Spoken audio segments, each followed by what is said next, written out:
My wife cheated with him, so I took everything. His fiancée, his mother, his world. Betrayed husband's revenge. How I became my rival's stepfather. The Austin summer of 2023, wrapped around you like a damp towel, heavy with heat and the hum of cicadas.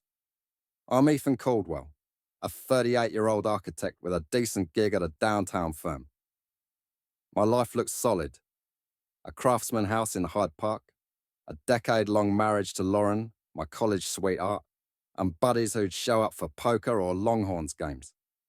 But cracks were forming under the polished surface, and I was too stubborn to see them.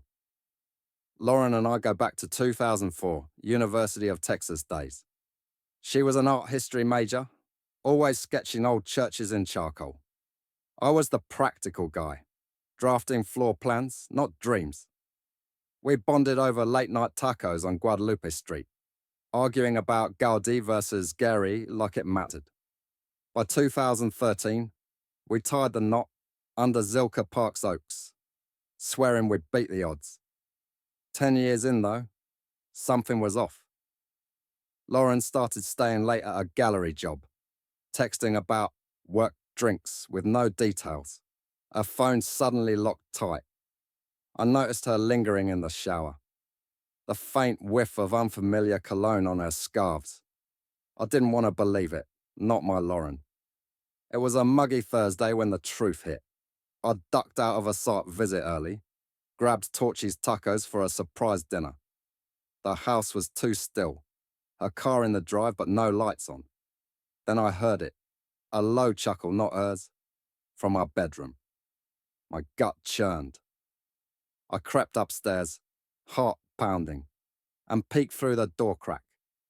There was Lauren tangled in our sheets with Ryan Decker. Ryan was the kind of guy who'd sell you a bridge and laugh about it, cocky, built like he lived at the gym, running a tech startup that screamed trust fund. We'd met at a charity auction last year. He'd outbid me on a '68 Stratocaster just to prove a point. Lauren called him a character.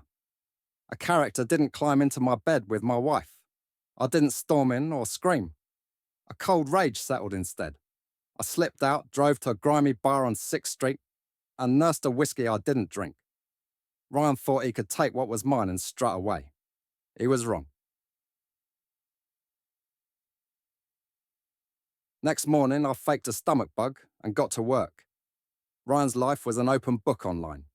LinkedIn crowing about his app empire, Instagram flashing his lakefront condo and craft bourbon collection. His fiancée, Sophie, stood out in those posts. She was 34, with sharp cheekbones, and a yoga teacher's calm, but her captions about growth and journeys hinted at cracks. Ryan's world wasn't as shiny as he sold it.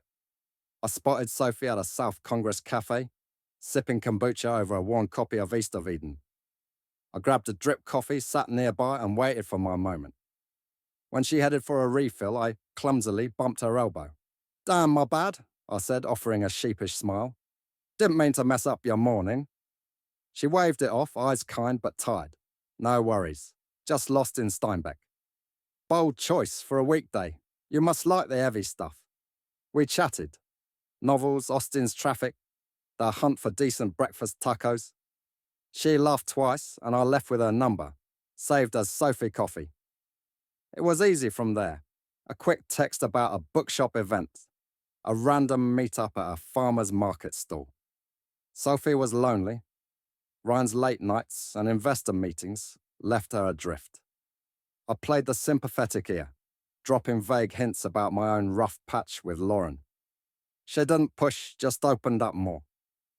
3 weeks later, we were at a low-key motel off I-35, the kind where nobody checks IDs. It wasn't about her, it was about Ryan. Sophie was warm, unguarded, everything Lauren hadn't been in months. When it was over, I didn't feel shame. I felt like I'd landed a punch. But one punch doesn't end a fight. I kept seeing Sophie, each time picturing Ryan's smug grin cracking. Then I met his mother, Diane. Diane was 60, a retired nurse with a no-nonsense vibe, living in a cozy bungalow in Georgetown. She had raised Ryan single-handedly after his dad bailed, and they were tight. Sunday dinners, shared Hulu passwords, the whole deal. I met her at Sophie's art show, a pop-up gallery, with too much Chardonnay. Diane had Ryan's eyes, but none of his arrogance. A grey bob framing a face that missed nothing. She sized me up over a plastic cup of wine. "So, Ethan," she said, voice dry as limestone. "You're Sophie's new friend. What's your deal? Not chasing trouble, are you?" I grinned, leaning closer. "Only trouble I'm chasing is keeping up with her book list." She snorted, but her guard dipped. Diane wasn't fooled by charm, but she didn't hate it either. I started dropping by her place, fixing a creaky porch step, bringing over a spare copy of Lonesome Dove. She was witty, grounded, with stories from her ER days that made me forget my own mess. One night, over takeout pizza and a Willie Nelson record, the air shifted.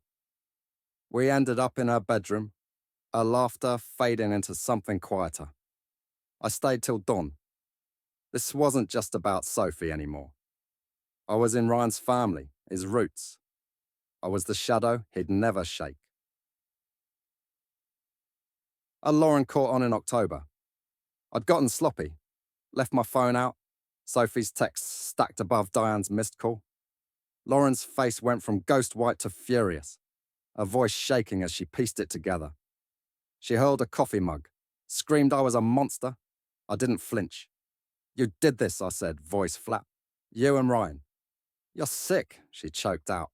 "You're not even human anymore." She packed a bag and left, tires screeching. The house felt hollow without her, but I didn't miss it. By November, I was at Diane's most nights. Her place was cluttered with succulents and old vinyl, a refuge from the sterile gallery Lauren called home. Diane didn't demand answers or futures. She'd hand me a beer, cue up Miles Davis, and let the silence sit. Ryan found out through Sophie, who'd unraveled after a fight. He showed up at Diane's one night, hammering the door, voice raw with fury. "Caldwell, you bastard! You think you can worm into my life and walk away?" I opened the door, steady. Diane stood back, arms folded. Ryan looked wrecked, eyes bloodshot, fists clenched. He'd lost weight, his bravado gone. "You had it coming," I said. "You broke mine, I broke yours." He swung wild and sloppy. I dodged. He hit the doorframe, cursing. Diane stepped in, her tone cutting through. "Ryan, enough. Go home, you're done here." He stared at her, betrayal carved into his face, then at me, like I'd stolen something he couldn't name. He staggered off, muttering. I didn't gloat. I just shut the door. By February 2024, I'd sold the Hyde Park place and moved into Diane's for good. Austin's rumour mill churned. Small town in a big city, but Diane shrugged it off, so I did too. We'd grill steaks on her patio, swap stories about bad bosses and road trips. She called me her stray dog. I called her my anchor. It fit. Ryan cratered. His startup tanked. Bad code. Worse investors. Last I heard, he was crashing on a friend's couch in Seattle, chasing crypto scams. Sophie left him, opened a yoga studio in Boulder. Lauren sent one text, a curt apology, then vanished.